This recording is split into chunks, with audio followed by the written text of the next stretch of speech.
بسم اللہ الرحمن الرحیم۔ السلام علیکم ورحمۃ اللہ وبرکاتہ۔ دوستو، کیا آپ جانتے ہیں کہ زنا کی توبہ کیسے قبول ہوتی ہے؟ ایک آدمی سے زنا ہو گیا ہے تو رسول کریم صلی اللہ علیہ وآلہ وسلم کے پاس آیا اور عرض کرنے لگا، یا رسول اللہ صلی اللہ علیہ وسلم، مجھ سے غلطی ہو گئی ہے، میں زنا کر بیٹھا ہوں، میں دل ہی دل میں بہت شرمندہ ہوں، اب بھی کبھی زنا نہیں کروں گا، تو آپ میری رہنمائی فرمائیں، اب مجھے کیسے معافی ملی؟ تو پھر حضور کے وسلم نے فرمایا، صرف ایک کام کر لو، تمہاری توبہ قبول ہو جائے گی۔ دوستو، واضح رہے کہ زنا بہت بڑا گناہ ہے۔ قرآن و حدیث میں زنا کی سخت مذمت کی گئی ہے اور زنا کرنے والوں کے بارے میں سخت وعیدیں نازل ہوئی ہیں۔ حدیث مبارکہ میں ہے، ساتوں آسمان اور ساتوں زمینیں شادی شدہ زناکار پر لعنت بھیجتی ہیں۔ جہنم میں ایسے لوگوں کی شرمگاہوں سے ایسی سخت بدبو پھیلے گی کہ جس سے اہل جنت بھی پریشان ہوں گے، اور آپ کی عذاب کے ساتھ ان کی رسوائی جہنم میں ہوتی رہے گی۔ ایک دوسری حدیث میں ہے کہ حضرت ابو ہریرہ رضی اللہ تعالی عنہ سے روایت ہے کہ رسول کریم صلی اللہ علیہ وآلہ وسلم نے ارشاد فرمایا، زنا کرنے والا زنا کرتے وقت مومن نہیں رہتا، چوری کرنے والا چوری کے وقت مومن نہیں رہتا، شراب پینے والا شراب پیتے وقت مومن نہیں رہتا۔ حضرت ابو امامہ رضی اللہ تعالی عنہ سے مروی ہے کہ ایک نوجوان نبی کریم صلی اللہ علیہ وسلم کی خدمت میں حاضر ہوا اور کہنے لگا، یا رسول اللہ صلی اللہ علیہ وسلم، مجھے زنا کرنے کی اجازت دے دی۔ لوگ اس کی طرف متوجہ ہو کر اسے ڈانٹنے لگے اور اسے پیچھے ہٹنے لگے، لیکن نبی کریم صلی اللہ علیہ وسلم نے اسے فرمایا، میرے قریب آ جاؤ، اور نبی کریم صلی اللہ علیہ وآلہ وسلم کے قریب جا کر بیٹھ گیا۔ نبی کریم صلی اللہ علیہ وآلہ وسلم نے اس سے پوچھا، کیا تم اپنی والدہ کے حق میں بدکاری کو پسند کرو گے؟ اس نے کہا، اللہ کی قسم کبھی نہیں، میں آپ پر قربان جاؤں۔ نبی کریم صلی اللہ علیہ وآلہ وسلم نے فرمایا، لوگ بھی اسے اپنی ماں کے لیے پسند نہیں کرتے۔ پھر پوچھا، کیا تم اپنی بیٹی کے حق میں بدکاری کو پسند کرو گے؟ تو اس نے کہا، اللہ کی قسم کبھی نہیں، میں آپ پر قربان ہو جاؤں۔ نبی کریم صلی اللہ علیہ وآلہ وسلم نے فرمایا، لوگ بھی اسے اپنی بیٹی کے لیے پسند نہیں کرتے۔ پھر پوچھا، کیا تم اپنی بہن کے حق میں بدکاری کو پسند کرو گے؟ تو اس نے کہا، اللہ کی قسم کبھی نہیں، میں آپ پر قربان ہو جاؤں۔ نبی کریم صلی اللہ علیہ وآلہ وسلم نے فرمایا، لوگ بھی اسے اپنی بہن کے لیے پسند نہیں کرتے۔ پوچھا، کیا تم اپنے پھوپھی کے حق میں بدکاری کو پسند کرو گے؟ اس نے کہا، اللہ کی قسم کبھی نہیں، میں آپ پر قربان ہو جاؤں۔ نبی کریم صلی اللہ علیہ وآلہ وسلم نے فرمایا، لوگ بھی اسے اپنی پھوپھی کے لیے پسند نہیں کرتے۔ پھر پوچھا، کیا تم اپنی خالہ کے حق میں بدکاری کو پسند کرو گے؟ اس نے کہا، اللہ کی قسم کبھی نہیں، میں آپ پر قربان ہو جاؤں۔ نبی کریم صلی اللہ علیہ وسلم نے فرمایا، لوگ بھی اسے اپنی خالہ کے لیے پسند نہیں کرتے۔ میرے نبی کریم صلی اللہ علیہ وسلم نے اپنے دست مبارک اس کے جسم پر رکھا اور دعا کی کہ اے اللہ، اس کی گناہ معاف فرما اور اس کے دل کو پاک فرما، اس کی شرمگاہ کی حفاظت فرما۔ راوی کہتے ہیں کہ اس کے بعد اس نوجوان نے کبھی کسی غیر محرم کی طرف آنکھ اٹھا کر نہ دیکھا۔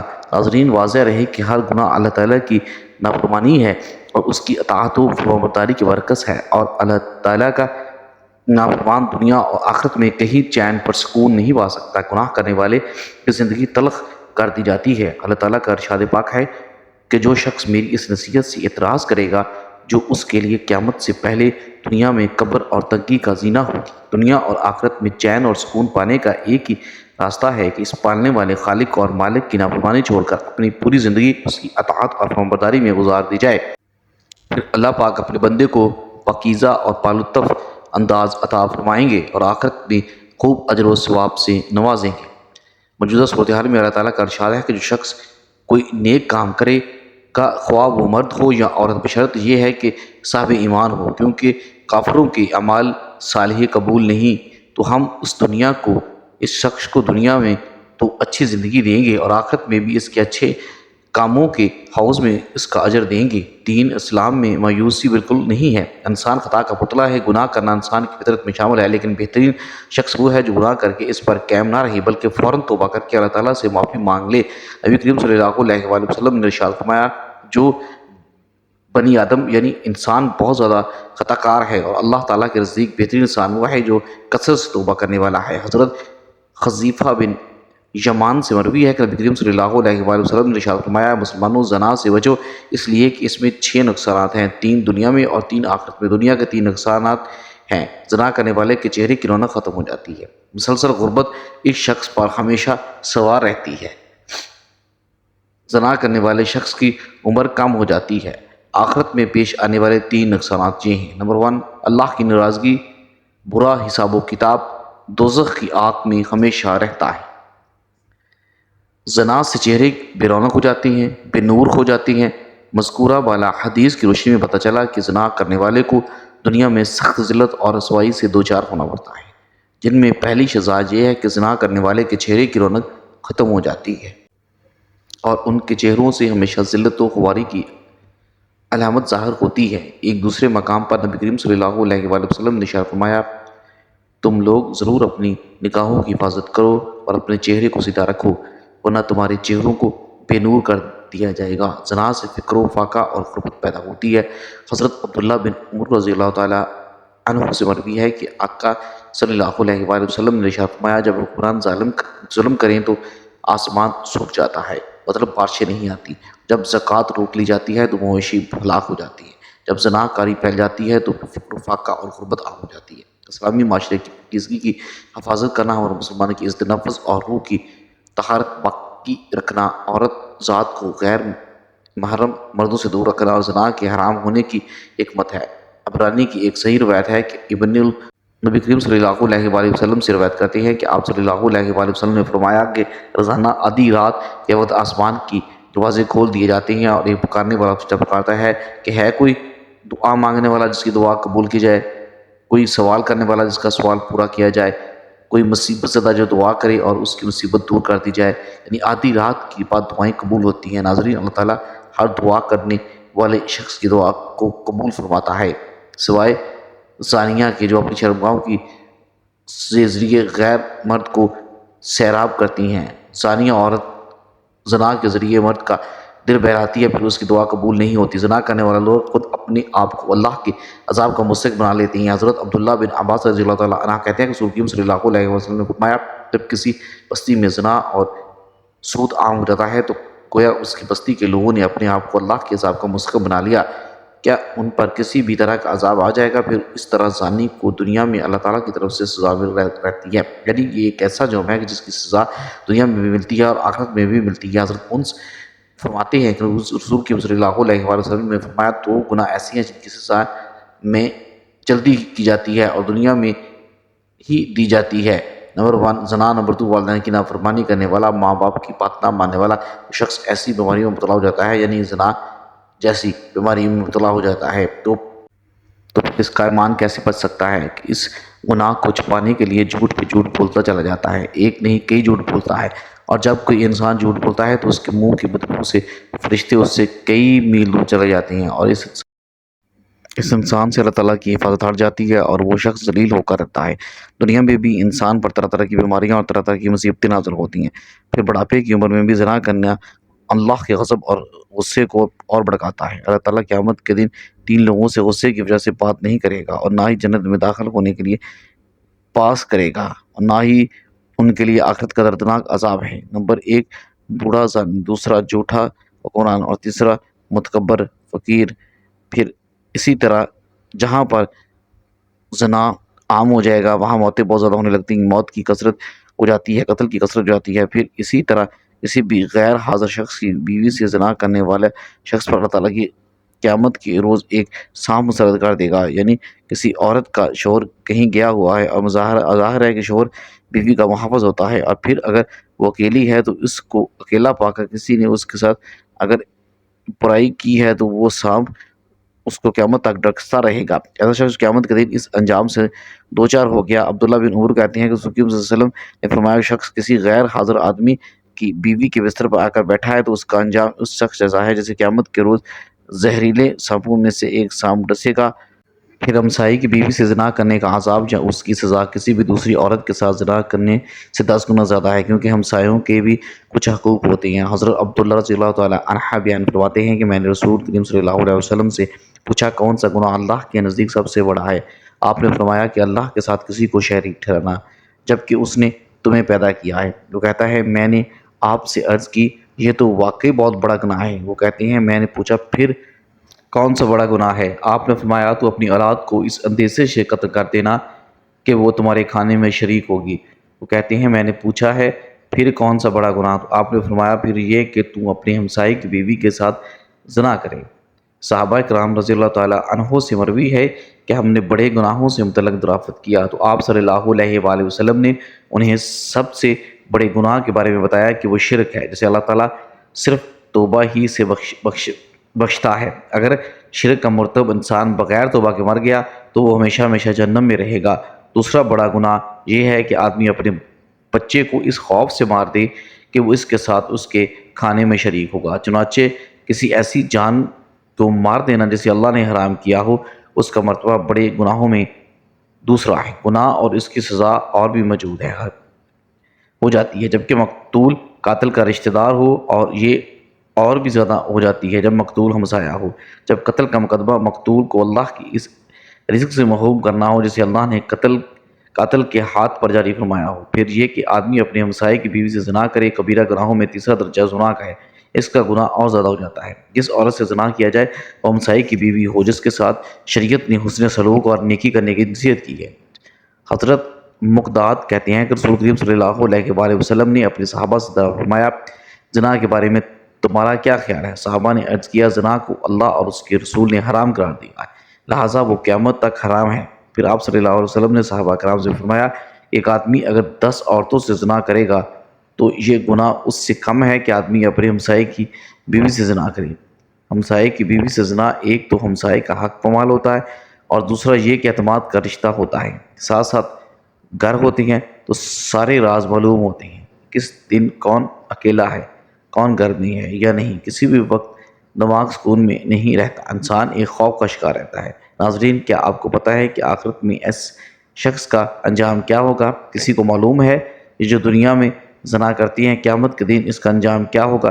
نبی کریم صلی اللہ علیہ وآلہ وسلم کی حدیث سے روایت کرتے ہیں کہ آپ صلی اللہ علیہ وآلہ وسلم نے فرمایا کہ معراج کے موقع پر جب آپ نے جبرائیل علیہ السلام سے پوچھا کہ جو مناظر آپ نے مجھے دکھائے ہیں ان میں سب سے پہلے جس شخص پر آپ کا گزر ہوا اس کے جبڑے اور آنکھیں گدی تک لوہے کے آلے سے چیری جا رہی تھی تو یہ کون تھا؟ بتایا گیا کہ یہ وہ شخص تھا جو صبح کے وقت گھر سے نکلتا اور جھوٹی خبریں دیتا جو آنن فانن سے دنیا میں پھیل جاتی۔ اب تو میڈیا کے ذریعے ایک جھوٹ پوری دنیا میں کروڑوں مرتبہ پھیل جاتا ہے، اور ننگے مرد اور عورتیں جو آپ نے جہنم میں جلتے دیکھیں تو آپ نے حضرت جبرائیل علیہ السلام سے پوچھا کہ یہ کون تھی؟ تو آپ جبرائیل علیہ السلام نے فرمایا یہ زانی مرد اور عورتیں تھیں، یعنی دنیا میں زنا کرنے والے مرد اور عورتیں اس جہنم کی آگ میں جل رہی تھی۔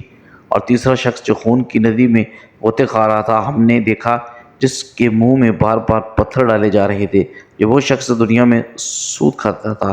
آپ دیکھیے یہ ایک ایسی بیماری ہے کہ ایک ایسی خرابی ہے کہ جس کو افسوس کے ساتھ کہنا پڑتا ہے کہ مسلمان معاشرے میں اسلام سود کی کیسی اذیت دیتا ہے۔